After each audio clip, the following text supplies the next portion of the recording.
मित्रांनो, मराठेशाहीच्या इतिहासातला 19व्या शतकाच्या अगदी सुरुवातीलाच घडलेला सर्वात दुर्दैवी प्रसंग कुठला होता तर सरदार विठोजीराव होळकर यांची पुण्यात झालेली हत्या। ही हत्या अत्यंत क्रूरतेने केली गेलेली हत्या होती।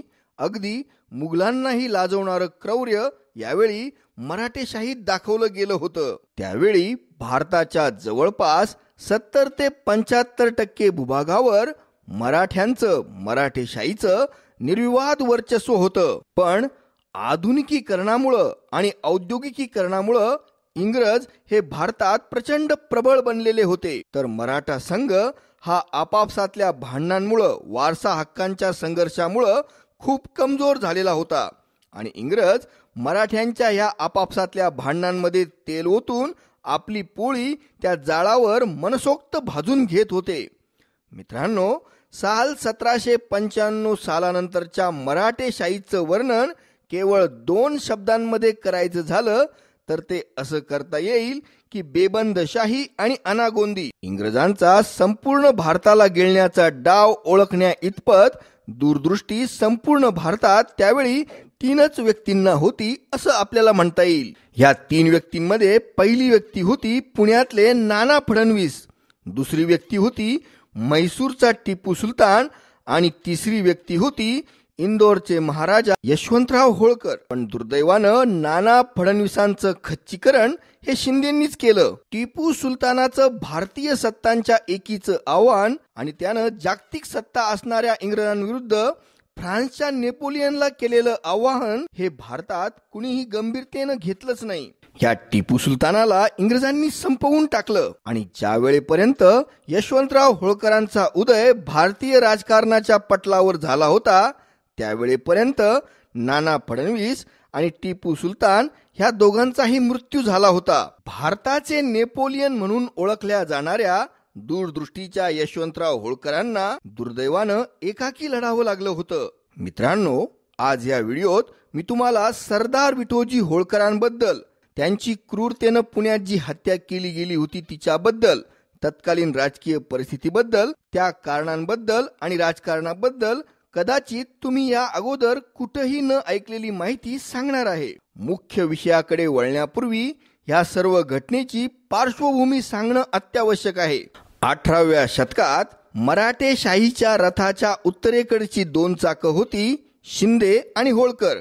अटकेपार झेंडा फडकवणं असो की पानिपतातल्या युद्धात झालेली हानी पूर्णपणे भरून काढून पुन्हा एकदा भगव्या झेंड्याचं वर्चस्व संपूर्ण भारतावर प्रस्थापित करणं असो, ह्या सर्वांसाठी उत्तरेतल्या मराठेशाहीची सगळी मदार ही शिंदे आणि होळकरांवरच होती। सुभेदार मल्हारराव होळकरांनी आपली इंदोरला होळकरशाही गादी स्थापन केली होती। मल्हाररावांचा पुत्र खंडेराव होळकर यांना 1754 साली कुंभेरीच्या युद्धात वीरगती प्राप्त झाली होती।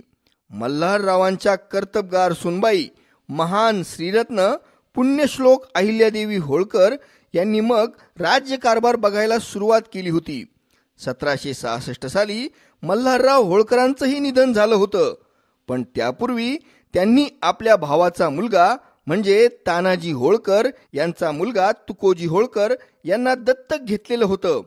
अहिल्यादेवींचा स्वतःचा मुलगा मालेराव यांचंही निधन 1767 साली झालं होतं। त्यामुळं होळकरांच्या गादीचे अहिल्यादेवीनंतर एकमेव वारस होते ते म्हणजे तुकोजीराजे होळकर। तुकोजीराव होळकर हे होळकरांच्या सैन्याचे सेनापतीही होते, मुख्य कारभारीही होते।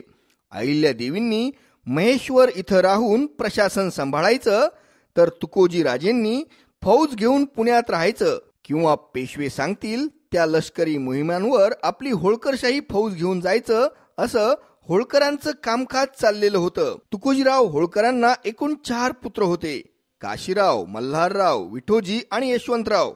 ग्वाल्हेरच्या शिंदेशाही गादीची स्थापना केली होती ती सरदार राणोजी शिंदे यांनी। नंतर संपूर्ण भारताचे पाटील बुवा म्हणून प्रसिद्ध झालेले त्यांचे महान पुत्र महादजी शिंदे यांनी आपल्या कर्तबगारीनं मराठेशाहीची कीर्ती सर्वदूर पसरवलेली होती। दिल्लीच्या मुघलांच्या प्रशासनावरही पाटील बाबांचं म्हणजे महादजी शिंदेंचंच नियंत्रण होतं. महादजी शिंदे हे दिल्लीचे मुघलांचे वकील ई मुतालिक होते. लाल किल्ल्यावर त्यावेळी मुघलांच्या झेंड्यासोबत मराठ्यांचा भगवा झेंडाही त्याच तोलामोलानं डौलानं फडकत होता.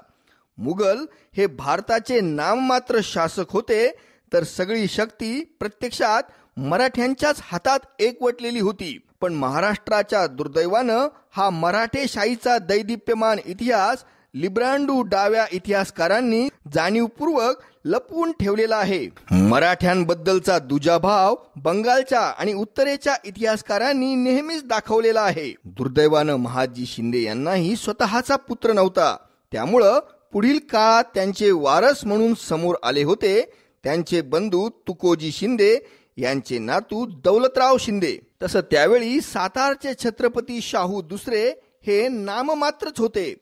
सगळे राजकीय अधिकार एकवटलेले होते पुण्याच्या पेशव्यांच्या गादीकडं. आणि त्यावेळी म्हणजे 1790च्या दशकात छत्रपतींच्या नावानं पेशवे सवाई माधवराव यांनाच सगळ्या कारभाराचे खरे अधिकार होते. आणि पेशवे सवाई माधवरावांचे सगळे अधिकार खऱ्या अर्थानं वापरत होते ते नाना फडणवीस. सर्व मराठे सरदार हे पेशव्यांच्या म्हणजे पर्यायानं नाना फडणवीसांच्या नियंत्रणाखालीच त्यावेळी काम करत होते.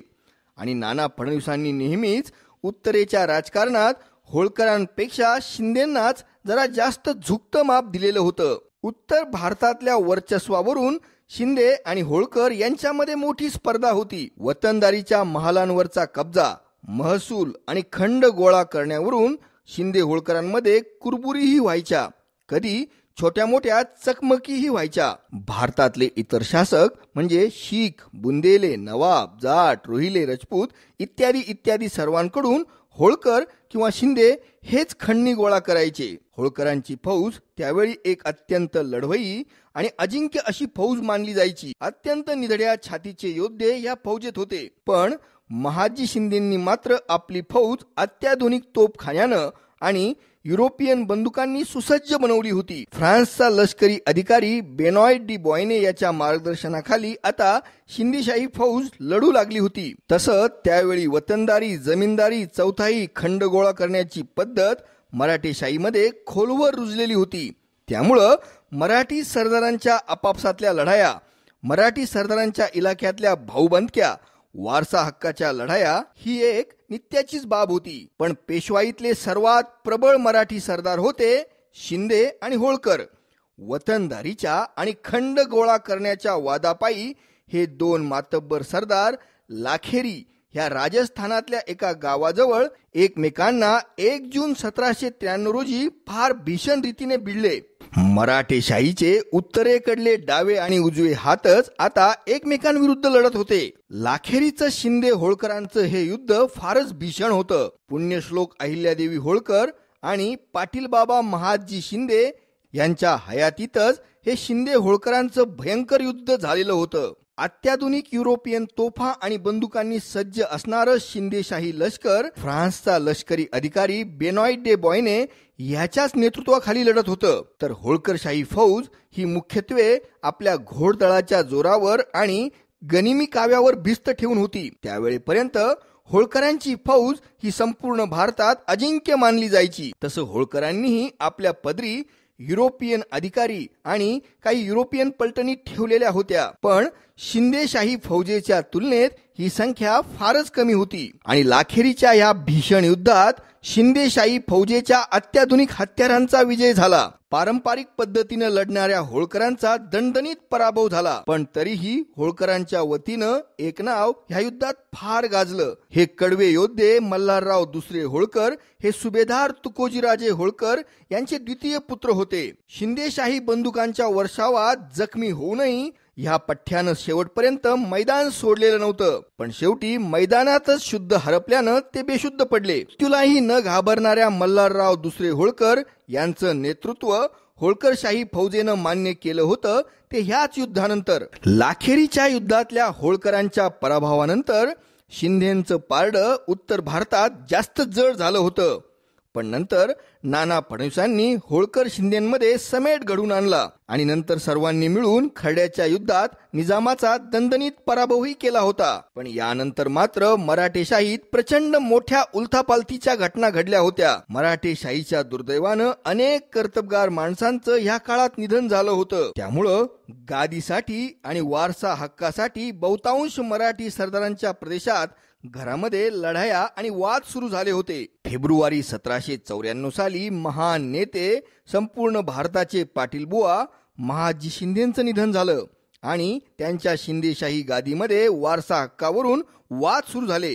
शेवटी शिंदेशाही गादीवर त्यांचे बंधू तुकोजीराजे शिंदे यांचे 16 वर्षांचे नातू दौलतराव शिंदे बसले. पण दौलतराव शिंदे यांच्या विरुद्ध महाजी शिंदेच्या विधवा राण्यांनी अंबोजी इंगळे यांसारख्या सरदाराच्या मदतीनं फार मोठं बंड पुकारलं. यावेळी दौलतराव शिंदे यांचं वय केवळ 15-16 वर्षांचंच होतं. सर्जेराव घाडगे या मराठी सरदारांनी दौलतराव शिंदेची मर्जी संपादून खऱ्या अर्थानं शिंदेशाहीची सगळी सूत्र आपल्याच हातात घेतली होती. यानंतर 1795 साली सवाई माधवराव पेशव्यांनी आत्महत्या केली होती आणि पेशवाईच्या गादीवरून तिथंही वारसा हक्काची लढाई राघोबा दादांचे दत्तक पुत्र अमृतराव आणि दुसरा बाजीराव यांच्यामध्ये चालू झालेली होती. पण यावेळी सर्जेराव घाडगे आणि दौलतराव शिंदेंनी आपलं सगळं वजन दुसऱ्या बाजीरावाच्या पारड्यात टाकलं आणि नाना फडणवीसांच्या मर्जीविरुद्ध दुसरा बाजीराव हा पेशव्यांच्या गादीवर आरूढ झाला. दुसरा बाजीराव या महामूर्ख माणसाचं पेशवाई सारख्या महत्वपूर्ण गादीवर बसणं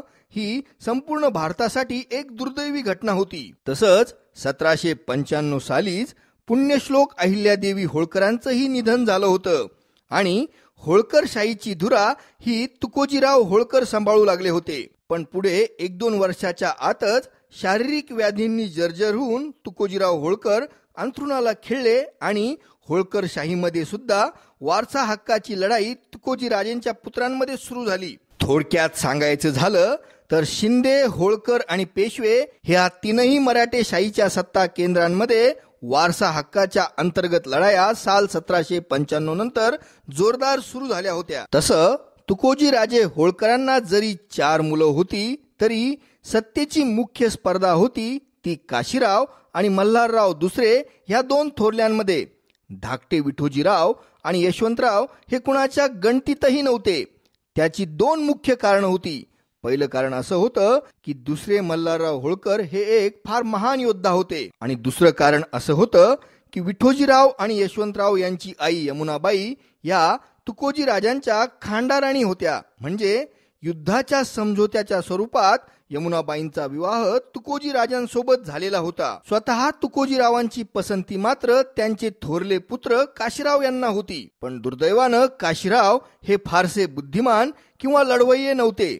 याशिवाय त्यांना अर्धांग वायूचा झटकाही आलेला होता आणि त्यामुळं काशीराव अपंगही झाले होते. याशिवाय काशीरावांचा स्वभावही अत्यंत खुनशी आणि संशयी होता. थोडक्यात सांगायचं झालं तर काशीराव तलवार घेऊन युद्धात लढूही शकत नव्हते आणि गादीवर बसून डावपेचही नीट रचू शकत नव्हते. होळकरांच्या गादीवर बसण्यासाठी सर्व दृष्टीने लायक होते ते तुकोजीरावांचे द्वितीय पुत्र दुसरे मल्हारराव होळकर. विठोजी आणि यशवंतराव हे धाकटे दोघंही मल्हाररावांच्याच बाजूने होते. खुद्द नाना फडणवीस सुद्धा दुसऱ्या मल्हाररावांच्याच पक्षाचे होते. पण स्वतः तुकोजीरावांची अशी इच्छा होती की काशीरावानं आपल्या पुढचा सुभेदार बनून महेश्वर इंदोरला राहावं आणि तिथलं प्रशासन सांभाळावं.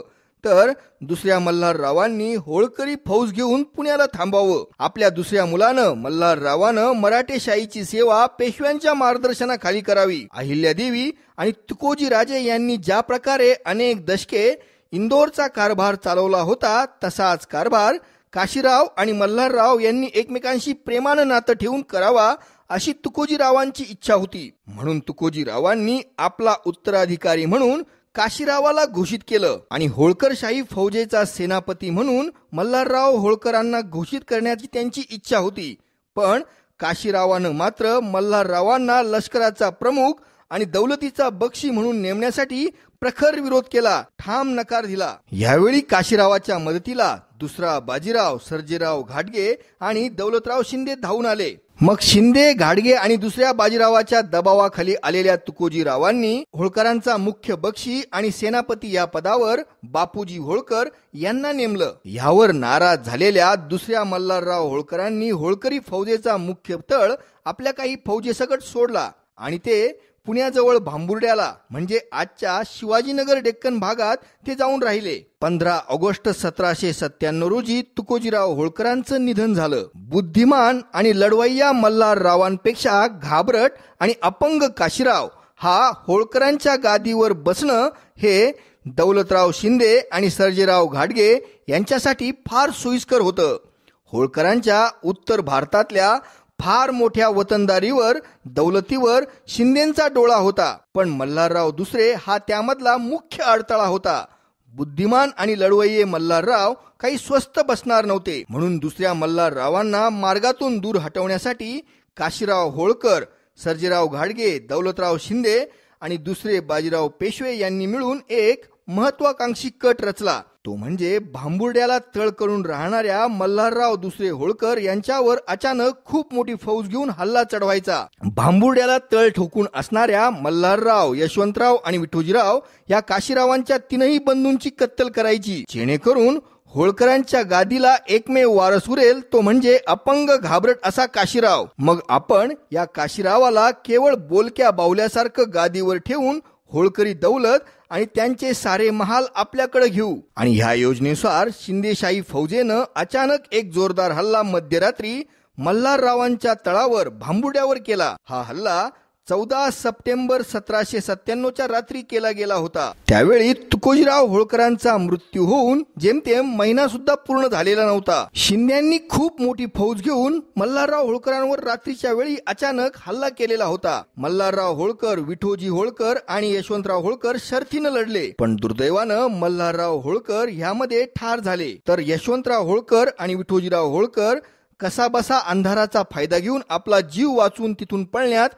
यशस्वी झाले. ह्या अचानक झालेल्या हल्ल्यामुळं यशवंतरावांच्या पोटीत बंदुकीची गोळी घुसलेली होती, तर भाल्याच्या वारानं ते जखमीही झाले होते. ह्यावेळी शिंदेच्या फौजेनं मल्हाररावांची गर्भवती पत्नी जिजाबाई, यशवंतरावांची पत्नी लाडाबाई, यशवंतरावांची छोटी मुलगी भीमाबाई आणि यशवंतराव विठोजीरावांची आई यमुनाबाई या सर्वांना कैद केलं होतं, ताब्यात घेतलेलं होतं. भांबुर्ड्याच्या या युद्धातून जिवंत निष्ठून पळालेल्या विठोजीराव होळकर आणि यशवंतराव होळकर यांना शोधून ठार मारण्यासाठी शेकडो सैनिक आणि गुप्तहेर सर्वत्र सोडण्यात आले होते. काशीराव होळकर आणि शिंदेचे गुप्तहेर शिकारी कुत्र्यांसारखा यशवंतराव होळकर आणि विठोजीराव होळकर या दोघांचा शोध घेत होते. विठोजी होळकर ह्यावेळी कोल्हापूरच्या दिशेनं पळाले होते, तर यशवंतराव होळकर काही निवडक माणसांसोबत जखमी आणि अति हालाकीच्या अवस्थेत जेजुरीला येऊन पोहोचले. तिथल्या जानाईच्या दऱ्यात ते लपून बसले. जेजुरी हे होळकरांच्या वतनाचंच ठिकाण होतं. होळकरांचा खूप मोठा वाडा तिथं होता, पण काशीराव होळकरांचा हुकूम जेजुरीतही पोहोचला होता. त्यामुळं तिथल्या होळकरांच्या ठाणेदारानं बापू सिदोजीनं यशवंतरावांना काहीही मदत करायला स्पष्ट नकार दिला. पण त्यांच्या सुदैवानं गोपाळ भट्ट खाडे हे होळकरांचे जेजुरीतले उपाध्ये होते. त्यांनी मोठ्या मनानं यशवंतरावांना आसरा दिला. स्वतःच्या मुलीच्या लग्नाकरता जमवलेले 200-300 रुपये आणि मित्रांकडून काही घोडे उसने घेऊन त्यांनी यशवंतरावांना दिले. यशवंतराव होळकर स्वतःचा जीव वाचवत लंका नावाच्या घोडीवर दरमजल करीत नागपूरकर भोसले रघुजीराजे दुसरे यांच्या आश्रयाला गेले होते. नाना फडणवीसांनी मल्हारराव होळकरांच्या हत्येच्या या घटनेची निंदा आणि जोरदार निषेध केला. तेव्हा सर्जेराव घाटगे, दुसरा बाजीराव आणि दौलतराव शिंदे या त्रिकुटानं नाना फडणवीसांविरुद्धच कट करून त्यांना अटक करून तुरुंगात डांबून टाकलं. आपल्या काही मोजक्या लोकांसोबत यशवंतराव नागपूरला पोहोचले. तेव्हा नागपूरकर भोसल्यांनी त्यांचं भव्य स्वागत केलं. त्यांना प्रेमानं आपल्याकडे आश्रय दिला. यशवंतराव होळकरांनी खर्ड्याच्या युद्धात आपली तलवार फार गाजवली होती. असा भयंकर लढवय्या आपल्या पदरी असणं हे नागपूरकर भोसल्यांना भूषणावह होतं. पण जेव्हा दुसरा बाजीराव आणि घाडगे शिंदेंना हे कळालं की यशवंतरावाला नागपूरकर भोसल्यांनी आश्रय दिला आहे, तेव्हा शिंदे आणि दुसऱ्या बाजीरावांनी एक धमकीचं पत्रच नागपूरकर भोसलेंना पाठवलं आणि यशवंतरावांना त्वरित अटक करायचा आदेश दिला. पेशव्यांचा हा आदेश मिळताच नागपूरकर भोसले हादरले आणि त्यांनी यशवंतरावांना धोक्यानं अटक केली. 20 फेब्रुवारी 1798 रोजी यशवंतराव होळकरांना तिथं कैद करण्यात आलं, तुरुंगात टाकण्यात आलं. लवकरच त्यांना शिंदेच्या हवाली करण्यात येणार होतं. यशवंतराव होळकरांना ताब्यात घेण्यासाठी पुण्यावरून एक फौज रवानाही झाली होती. या मधल्या काळात कमजोर काशीराव होळकरांचा गैरफायदा घेऊन होळकरांच्या उत्तरेच्या दौलतीचा बराच मोठा भाग शिंदेंनी हस्तगत केला होता. होळकरांचे अनेक महाल आणि होळकरांचे अनेक सरदार आता शिंदेंच्या ताब्यात आले होते. मल्हारराव दुसरे यांच्या पत्नी जिजाबाई ज्या शिंदेंच्या कैदेत होत्या, त्यांनी आता खंडेराव द्वितीय यांना जन्म दिला होता. नागपूरकर भोसलेंनी आपल्याला फसवून कैद केलं, यामुळं यशवंतराव होळकरांच्या मनावर फार मोठा आघात झालेला होता. पण बुद्धिमान यशवंतराव होळकरांनी आपले सवंगडी बापू विठ्ठल शिलेदार आणि लाला भवानी शंकर खत्री यांच्या मदतीनं 6 एप्रिल 1798 रोजी त्या कैदेतून मोठ्या शिताफीनं स्वतःची सुटका करून घेतली आणि तिथून पळून जाऊन ते नर्मदा तापीच्या मधल्या दाट जंगलांच्या आश्रयानं राहू लागले. यावेळी कर्तबगार यशवंतराव होळकरांचं वय केवळ 20-22 वर्षांचंच होतं. पण तरीही आपल्या सोबत एक एक जोडीदार जमा करून थोड्याच दिवसात यशवंतराव होळकरांनी आपलं मनुष्यबळ 300-400 माणसांपर्यंत वाढवलं. यशवंतराव होळकरांकडचा जमाव 300-400चा जरी असला तरी ते सगळे जीवाला जीव देणारे होते. होळकरांच्याच दौलतीतली ठाणी लुटून कसे बसे आपले जीवन ढकलायची वेळ आता या महान योद्ध्यावर यशवंतरावांवर आली होती. यशवंतराव गनिमी काव्यात अत्यंत तरबेज होते. ते एक महान दूरदृष्टीचे नेते होते, सुशिक्षित होते. उर्दू, पर्शियन, हिंदी इत्यादी अनेक भाषांचं उत्तम त्यांना ज्ञान होतं. स्वतःच्या छोट्याशा तुकडीला सुद्धा त्यांनी फार शिस्तबद्ध बनवलेलं होतं. मध्य प्रदेशातील देवास आणि धार इथं आनंदराव पवार ह्या मराठी सरदारांची मोठी जहागिरी होती. पण ह्या जहागिरीवर सुद्धा दौलतराव शिंदेंचा डोळा होता. शिंदेंच्या चिथावणीवरून आनंदराव पवारांचे मुख्य कारभारी रंगनाथ ओडेकर यांनी आनंदरावांविरुद्ध दंड थोपटले होते. आनंदराव पवारांविरुद्ध रंगनाथ ओडेकर यांनी बंडखोरी केली होती. त्यावेळी कारभारी रंगनाथ ओडेकरांकडे 3.5 ते 4.5 हजारांची फौज होती, तर खुद्द आनंदरावांकडे मात्र केवळ 1000च्याच आसपास सैनिक उरलेले होते. जेव्हा आनंदरावांना यशवंतराव होळकरांबद्दल समजलं, तेव्हा त्यांनी आपल्या मदतीला येण्याची यशवंतरावांना विनंती केली आणि आपला 400-500 लोकांचा जमाव घेऊन यशवंतराव धारला पोहोचले. आनंदराव पवारांनी आपल्या सैन्याची सर्व सूत्र यशवंतराव होळकरांकडे सोपवली. यशवंतरावांच्या नेतृत्वाखाली केवळ 1000-1500च्या फौजेनं कारभारी रंगनाथ ओडेकरांच्या 4-4.5 फौजेचा अगदी दणदणीत पराभव केला. रंगनाथ ओडेकर मैदान सोडून पळाले. यशवंतरावांच्या या पराक्रमाबद्दल आनंदराव पवारांनी स्वतःच्या पगडीतला हिरेजडीत तुरा काढून यशवंतरावांच्या हाती ठेवला. यशवंतरावांच्या युद्ध कौशल्याची कीर्ती या घटनेमुळे सर्वत्र पसरली. होळकरांशी एकनिष्ठ असणारे सरदार काशीराव होळकरांच्या अकार्यक्षम नेतृत्वाला कंटाळलेले होते आणि मग एक एक सरदार येऊन यशवंतरावांना सामील होऊ लागला. सुभेदार मल्हारराव होळकरांचे एक जुने साथीदार, साठी फार केलेले सरदार शामराव महाडिक हे यशवंतरावांना येऊन सामील झाले आणि यशवंतरावांची बाजू भक्कम झाली. आपल्या अनुभवाच्या जोरावर शामराव महाडिकांनी यशवंतरावांना खूप मार्गदर्शन केलं. शामराव महाडिकांनी सल्ला दिला की होळकरशाही सांभाळण्यासाठी काशीराव नालायक आहे, तेव्हा तुम्ही महेश्वरला जाऊन होळकरांची गादी काबीज करावी. 22 वर्षांच्या यशवंतरावांनी स्वतःला इंदोरचा महाराजा म्हणून घोषित करावं असं शामराव महाडिकांनी सुचवलं. यावेळी अनेक उमदे तरुण ज्यांना लष्करात कर्तबगारी दाखवायची होती, तेही रोजच्या रोज यशवंतरावांना येऊन सामील होत होते. यशवंतरावांची फौज रोजच्या रोज फुगत चाललेली होती. मग आपल्या सोबतचा जमाव घेऊन यशवंतरावांनी इंदोरकडे, महेश्वरकडे कूच केलं. त्यावेळी काशीराव होळकर पुण्यातच होते. ज्यावेळी पुण्याला पेशव्यांना ही खबर लागली, तेव्हा दुसऱ्या बाजीरावानं नागोजी जिवाजी या सरदाराच्या नेतृत्वाखाली एक मोठी फौज यशवंतरावांना रोखण्यासाठी इंदोरला पाठवली. या फौजेत फुलन हा युरोपियन अधिकारी आणि त्याच्या 4 गोऱ्या पलटणींचा सुद्धा समावेश होता. 2 शक्तिशाली युरोपियन तोफा सुद्धा होत्या. पण जेव्हा नागोजीवाजींचा सामना यशवंतरावांच्या सैन्याशी झाला, तेव्हा यशवंतरावांनी नागोजी जिवाजीचा पार धुव्वा उडाला. स्वतः नागोजी जीव वाचून पळून गेला. महेश्वर ही होळकरांची मुख्य राजधानी होती, जिची स्थापना अहिल्यादेवींनी केली होती. स्वर्गीय सुभेदार थोरले मल्हारराव होळकरांच्या एक खांडाराणी असणाऱ्या हरकुंवर बाईसाहेब या सगळ्या महेश्वरचा कारभार पाहत होत्या. हरकुंवर बाईसाहेबांनी यशवंतराव होळकरांच्या सुपूर्द संपूर्ण महेश्वर शहर मोठ्या प्रेमानं केलं.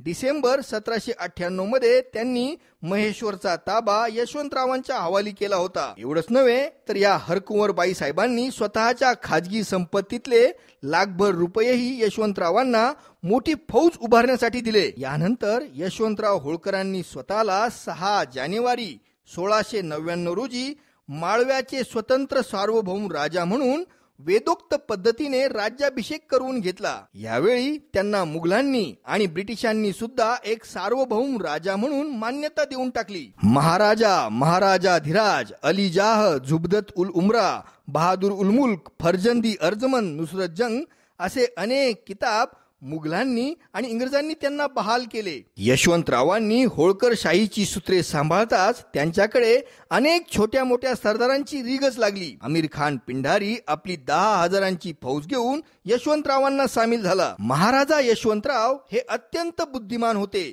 भूगोल आणि युद्धशास्त्राचे अभ्यासक होते. मनानं अतिशय दिलदार आणि दूरदृष्टी ठेवून वागणारे होते. भारताचे नेपोलियन अशी उपाधी त्यांना देण्यात आली होती, ती उगाचच नव्हे. युद्धभूमीवर यशवंतरावांच्या केवळ असण्यानंच त्यांच्या सैन्याला खूप बळ चढायचं. यशवंतरावांनी स्वतःला इंदोरला महाराजा म्हणून घोषित केलं आणि दुसरा बाजीराव, सर्जेराव घाटगे, दौलतराव शिंदे आणि काशीराव होळकर मुळासकट हादरले. होळकरांची मुख्य फौज त्यावेळी पुण्याजवळच होती. मग ती सगळी होळकरी फौज इंग्रजी अधिकारी ड्युरंड्रेस याच्या नेतृत्वाखाली इंदोरला पाठवण्यात आली. पण हा इंग्रजी अधिकारीच होळकरांच्या सर्व मुख्य फौजेसकट स्वतःच यशवंतरावांना सामील झाल्यामुळं सर्व फासे उलटे पडले. या वेळेपर्यंत सरदार सर्जेराव घाटगे यांनी आपली कन्या बायजाबाई यांचा विवाह दौलतराव शिंदेसोबत करून त्यांना आपला जावई बनवून घेतलेलं होतं. 17-18 वर्षांचे दौलतराव शिंदे आपला सर्व कारभार सर्जेराव घाटगे यांच्या सल्ल्यानंच करत होते. खऱ्या अर्थानं सर्जेराव घाटगेच शिंदेशाही चालवत होते. होळकरांच्या गादीवर बसताच यशवंतरावांनी यावेळी दुसऱ्या बाजीराव पेशव्यांचं वर्चस्व मान्य करायला सक्त नकार दिला. प्रत्येक मराठी सरदाराला दरवर्षी काही ठराविक रक्कम पेशव्यांना द्यावी लागायची. ते द्यायलाही त्यांनी नकार दिला. पेशव्यांना फौज पुरवण्यासाठी प्रत्येक मराठी सरदार बांधील होता. तीही फौज पुरवण्यासाठी त्यांनी नकार दिला. आपण ही रक्कम आणि लष्करी मदत थेट सातारकर छत्रपती शाहू महाराज दुसरे यांनाच देऊ असं यशवंतराव होळकरांनी जाहीर केलं. यावेळी काशीराव होळकरांनी होळकरशाहीची गादी तसंच होळकरशाहीची मुख्य फौजही गमावलेली होती. होळकरशाहीची मुख्य फौज आणि होळकरांची गादी आता दोन्हीही गोष्टी यशवंतरावांकडे होत्या.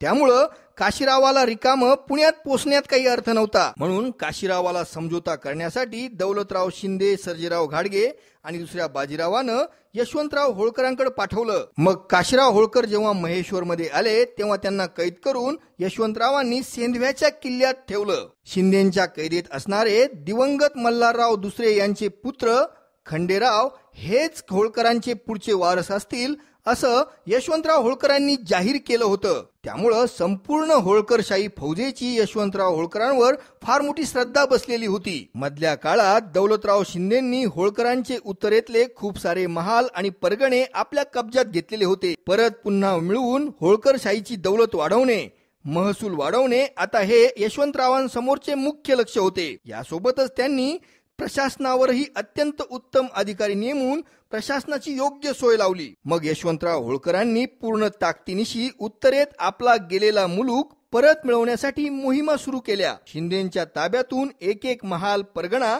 ते आपल्या ताब्यात घेऊ लागले. अजिंक्य भासणाऱ्या यशवंतरावांच्या होळकरी झंझावातासमोर शिंदेशाही डगमगू लागली. भारतातला आपला मुख्य शत्रू म्हणजे यशवंतराव होळकरच अशी जाणीवही आता इंग्रजांना झाली होती. शिंदेचा सगळा मुलूक लुटून काढायला यशवंतराव होळकरांनी सुरुवात केली होती. यशवंतरावांचे बंधू सरदार विठोजीराव होळकर हेही प्रचंड बुद्धिमान आणि पराक्रमी होते. भांबुर्ड्याच्या युद्धातून जिवंत निष्ठून ते कोल्हापूरला गेले होते.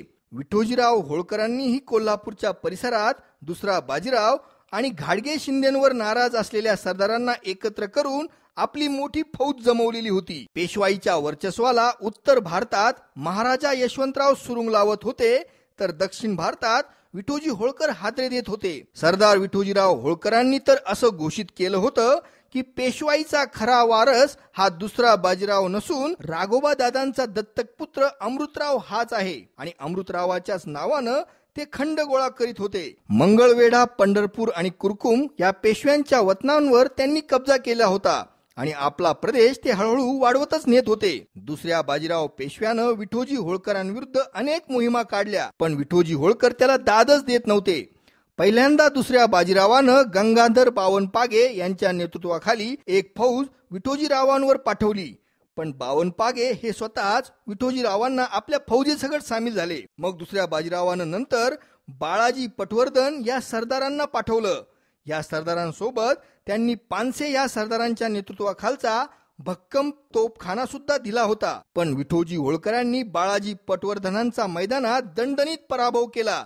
पटवर्धन मैदान सोडून पळाले आणि पानसे हे पेशव्यांचे तोफखाना प्रमुख मैदानात तोफा तशाच सोडून स्वतःचा जीव वाचवत पळत सुटले होते. त्या सगळ्या तोफा विठोजीराव होळकरांनी आपल्या ताब्यात घेतल्या. मित्रांनो, ह्यावेळी मराठेशाहीत फारच यादवी माजलेली होती. अंतर्गत युद्धांनी संपूर्ण मराठेशाही खिळखिळी झाली होती. जवळपास सर्वच मराठे सरदार आपापसात लढत होते. वतनदारी पायी आणि खंड गोळा करण्याच्या वादावरून रोजच मराठी मुलखात मोठा रक्तपात होत होता. सरदार विठोजी होळकर दक्षिणेत पेशव्यांचा मुलूक लुटत होते, त्यांची शहरं लुटत होते, तर विठोजीरावांचा बंदोबस्त करायला पाठवलेली पेशव्यांची मुख्य फौज ही पैसे कमी पडल्यानं स्वतःचाच मुलूक लुटत होती. म्हणजे लुटणारे तर लुटतच होते, पण वाचवायला येणारेही जनतेला लुटत होते. आणि ह्या सर्वांमध्ये अतोनात हाल होत होते ते सामान्य रयतेचे. खुद्द पुणे शहराची तर अवस्था ह्या काळात अत्यंत वाईट बिकट झालेली होती. संपूर्ण पुणे शहर दौलतराव शिंदे आणि सर्जेराव घाटगेंच्या फौजेनं आपल्या ताब्यात घेतलेलं होतं. दुसऱ्या बाजीरावानं त्याला पेशवे पदावर बसवण्यात यावं यासाठी शिंदे आणि सर्जेराव घाटगेंना 1.5 कोटी रुपये देण्याचं कबूल केलेलं होतं. पण तेवढे पैसे त्याच्याकडे नव्हते. सतत युद्ध आणि अशांतता असल्यामुळं तेवढा महसूलही गोळा होत नव्हता. पहिलेच पेशव्यांवर कर्जाचे डोंगर खूप होते, पण 1.5 कोटी रुपये रक्कम मिळाल्याशिवाय आम्ही पुणे शहर सोडणार नाही अशी भूमिका शिंदे आणि घाटगे यांनी घेतली होती. नाना फडणवीसांनी 9 कोट संपत्ती कुठेतरी दडवून ठेवली आहे असा सर्वांचा समज होता. त्यामुळं कैदेतल्या नानांचा पैसे मिळवण्यासाठी शिंदे आणि घाटगेंकडून खूप अतोनात छळ होत होता. नाना फडणवीसांच्या जवळच्या सावकारांना, व्यापाऱ्यांना आणि सरदारांना अटक करून तुरुंगात टाकण्यात आलं होतं. पैसे मिळवण्यासाठी त्यांचा अतोनात छळ चालू होता. त्यांच्या वाड्यांना खंट्या लावल्या जात होत्या. शिंदे आणि घाटगे यांच्याकडून होणारा व्यापाऱ्यांचा, सरदारांचा हा छळ इतका भयानक होता की सरदार आप्पा बळवंत मेहेंदळे यांनी या छळापासून वाचण्यासाठी एप्रिल 1798 साली विष पिऊन आत्महत्या केली होती. पुण्याची पुस्तकांची बाजारपेठ असा नावलौकिक असणारा आप्पा बळवंत चौक आपण जो सर्वांनी पाहिला आहे, त्या आप्पा बळवंत चौकाचं आप्पा बळवंत हे नाव सुद्धा सरदार आप्पा बळवंत मेहेंदळे यांच्या नावावरूनच ठेवलं गेलं आहे. नाना फडणवीस आपल्याला त्यांची कोटी कोटी रुपयांची संपत्ती देत नाही या रागानं शिंदे घाटगेंनी सदाशिव पेठेतला नानांचा वाडा खणून जमीनदोस्त केला होता. नानांच्या देवघरातच बोकड कापून त्यांचं मांस शिजवण्यात येत होतं. पुण्यातल्या जवळपास प्रत्येक मोठ्या व्यापाऱ्याला, सरदाराला, सावकाराला भर चौकात पैशांसाठी चापकानं फोडून काढण्यात येत होतं. संपूर्ण मराठेशाहीत अशी भयावह स्थिती होती. अशा अव्यवस्थेमुळं, अनागोंदीमुळं राज्यकारभार सांभाळणं दुसऱ्या बाजीरावासाठी अशक्य झालं होतं. तेव्हा नाना फडणवीसाशिवाय आता आपल्याला कोणी तारणहार नाही, तारणोपाय नाही हे दुसऱ्या बाजीरावाच्या लक्षात आलं होतं. मग दुसऱ्या बाजीरावानं तुरुंगातल्या नाना फडणवीसांच्या पायावर डोकं ठेवून त्यांची सपशेल माफी मागितली. नाना फडणवीसांसमोर लोटांगण घातलं, त्यांची सन्मानानं सुटका केली आणि पुन्हा सगळा पेशवाईचा कारभार नाना फडणवीसांच्या ताब्यात दिला. पण 1.5 वर्षात आलेल्या अत्यंत वाईट अनुभवांमुळे नाना फडणवीस तुरुंगातून बाहेर आल्यानंतर पूर्णपणे बदललेले होते, मनानं पूर्णतः खचलेले होते. 13 मार्च 1800 रोजी नाना फडणवीसांचं निधन झालं आणि नाना फडणवीसांच्या निधनासोबतच मराठेशाहीतला पेशवाईतला शेवटचा उरलेला शहाणपणा सुद्धा लयाला गेला. जब तक है नाना तब तक है पुना ही म्हण अक्षरशः त्यावेळी खरी होती.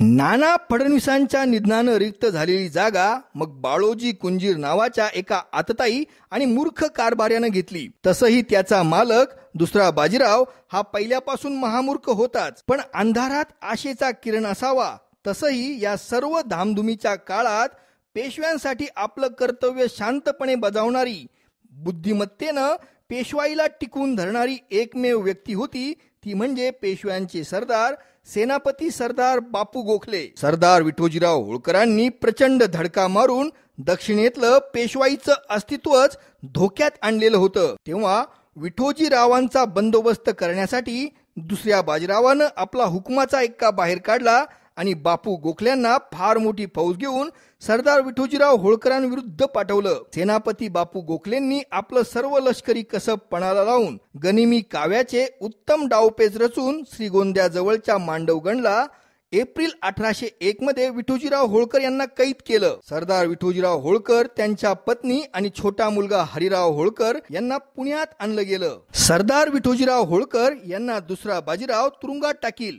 यशवंतराव होळकरांवर तह करण्यासाठी दबाव आणील आणि एक खूप मोठी रक्कम खंड म्हणून घेईल असा विचार सेनापती बापू गोखल्यांनी केला होता. आणि अशा गोष्टी काही मराठेशाहीत नव्या नव्हत्या, पण मूर्ख कारभारी बाळोजी कुंजीर आणि महामूर्ख दुसरा बाजीराव यांनी अत्यंत क्रूरतेनं विठोजी होळकरांना ठार मारण्याचा निर्णय घेतला. बाळाजी कुंजीर आणि दुसरा बाजीराव यांच्या या अराजकीय आणि आताताई निर्णयाची माहिती कळताच, मनसुबे कळताच सेनापती बापू गोखल्यांसहित दरबारातले सगळे मराठा सरदार हादरले. अशी अतिरेकी कृती मराठ्यांच्या संघाचा आणि संपूर्ण मराठेशाहीचा अंत करणारी धोक्याची शेवटची घंटा ठरेल असं सगळ्यांचं मत होतं. त्या सर्वांनी मिळून दुसऱ्या बाजीरावाला समजावण्याचा प्रयत्न केला, पण बाळाजी कुंजीर आणि दुसरा बाजीराव हे कुणाचंही काहीही ऐकण्याच्या मनस्थितीत नव्हतेच. आणि मग मोगलांनाही लाजवील इतक्या महाभयानक क्रूर पद्धतीनं हा निर्णय शनिवार वाड्याच्या प्रांगणातच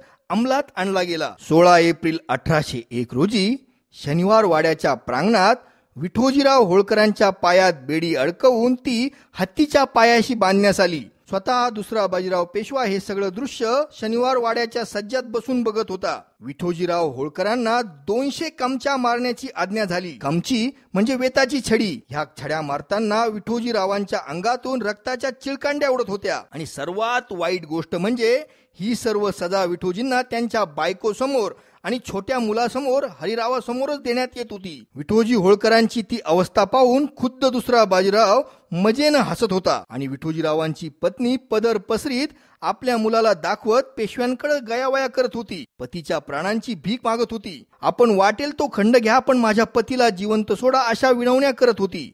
उराला माती लावून जमिनीवर आक्रोश करीत टाहो फोडीत गडबडा लोळत होती. पण तरीही दुसऱ्या बाजीरावाला बिलकुल दया येत नव्हती. बाळाजी कुंजीरही कुत्सितेनं हसत होता. ह्या कमच्यांच्या मारानं विठोजीराव बेशुद्ध पडले, तरीही वरून मारा चालूच होता. नंतर हत्तीच्या मावतासोबत बाळाजी कुंजीर हौद्यात चढला आणि हत्तीच्या पायाला बांधलेल्या विठोजींना शनिवार वाड्याच्या प्रांगणात गोल गोल फरफटत फिरवण्यात येऊ लागलं. विठोजी होळकरांचं शरीर सोलवटून बाहेर पडून त्यांचा एक एक अवयव घासून बाहेर पडू लागला. आणि हे भयानक दृश्य पाहून विठोजींची पत्नी जागीच बेशुद्ध होऊन पडली, तर छोटा हरिराव टाहो फोडत मोठमोठ्याने रडू लागला. यावेळी तिथं उपस्थित असणाऱ्या सगळ्या मराठी सरदारांनी आपल्या माना शर्मेनं खाली घातल्या होत्या. थोड्याच वेळात विठोजींच्या रक्ता मांसांच्या चिंधड्या त्या प्रांगणात पसरल्या होत्या. पण सरदार विठोजीराव होळकरांच्या मांसांच्या तुकड्यांची ही विटंबना केली गेली. विठोजीराव होळकरांच्या त्या रक्ता मांसाच्या चिखलावर बाळाजी कुंजीर निर्लज्जपणे थुंकत होता. हा पहा सुभेदार म्हणून हिनवत होता. आपल्याला विरोध करणाऱ्याची कशी अवस्था होती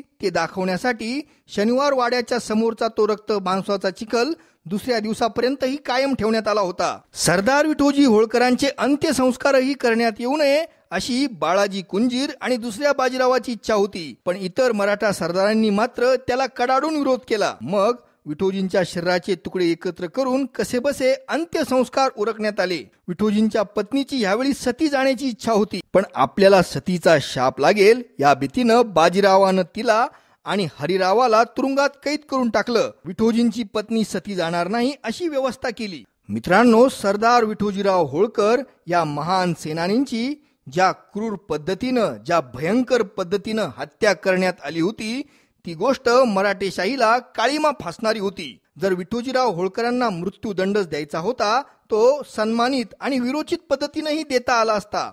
त्यांच्या बायका मुलासोबत अशा भयानक पद्धतीनं, मुघलांनाही लाजवणाऱ्या पद्धतीनं तो देणं योग्य नव्हतं. एवढंच नव्हे तर या महान वीराच्या देहाची विटंबना आपल्याच माणसांकडून एक दिवस होत होती. त्याच्या रक्तामासाच्या चिंकलावर थुंकण्यात येत होतं. या भयंकर घटनेला प्रत्युत्तर त्यांचे बंधू महाराजा यशवंतराव होळकरांनी कसं दिलं, हे मी तुम्हाला पुढच्या एका स्वतंत्र व्हिडिओत अगदी विस्तारानं सांगेन. ज्या मुलानं म्हणजे हरिरावानं आपल्या वडिलांचा असा क्रूरतेनं शेवट होताना पाहिलं होतं, ते मूल नंतर इंदोरचे महाराजा म्हणून होळकरांच्या गादीवर 1834 साली राजा म्हणून बसलेलं होतं. मित्रांनो, अशाच सुंदर सुंदर कहाण्या आणि किस्से ऐकण्यासाठी आपण माझ्या YouTube चॅनलला भेट द्या. आपल्या प्रोत्साहनाची मला गरज आहे. मला प्रोत्साहन देण्यासाठी आपण माझ्या YouTube चॅनलला सबस्क्राईब करा. माझ्या व्हिडिओला लाईक करा, कॉमेंट करा आणि शेअर सुद्धा करा. आपले खूप खूप धन्यवाद.